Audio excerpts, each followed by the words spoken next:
My name's Gus Giraldi, and I'm a partner down here in Fisherman's Grotto Restaurant.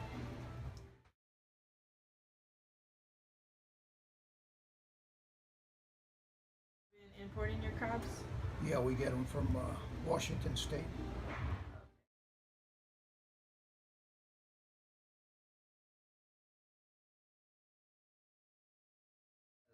You having to import from Washington affected like your income or your revenue that you make instead of getting it locally? Or has it affected you? Well, yeah, well, no, it really affects you because even though they're from Washington, people, they're still afraid to buy them. Some people will buy them, but I mean, you don't sell like you sold before.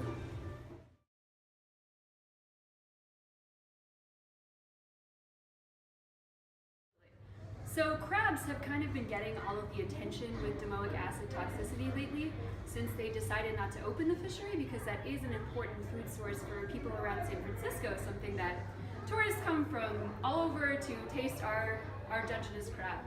But it's really a much larger problem than that.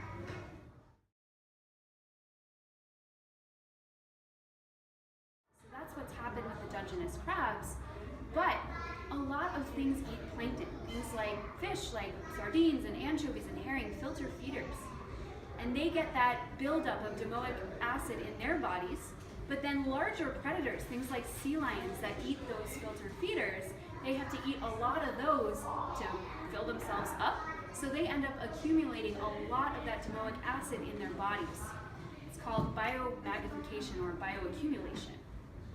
And specifically with the sea lions, if they accumulate too much of that domoic acid in their body, that can actually lead to brain damage. So I have a neat picture here that shows a sea lion's brain with domoic acid toxicity over here, and this is a healthy brain. So you see the structure of the hippocampus here is greatly reduced. And the hippocampus is an important structure in a lot of things. For one, it helps with the internal GPS of a sea lion, which means that when they are trying to move or migrate, they might get confused about where they are. And we did see the effects of this on Pier 39 this year. We actually normally have only male sea lions here at Pier 39, but this past year we actually had a few females come here and give birth, which is really abnormal. And the pups, unfortunately, didn't make it because this isn't really, the females weren't healthy, and this really isn't a normal place for them to be, this isn't a rookery. So domoic acid affects crabs, it affects sea lions, but it also affects us because we also eat a lot of the same things that sea lions eat. We eat filter feeding fish, we eat Dungeness crab.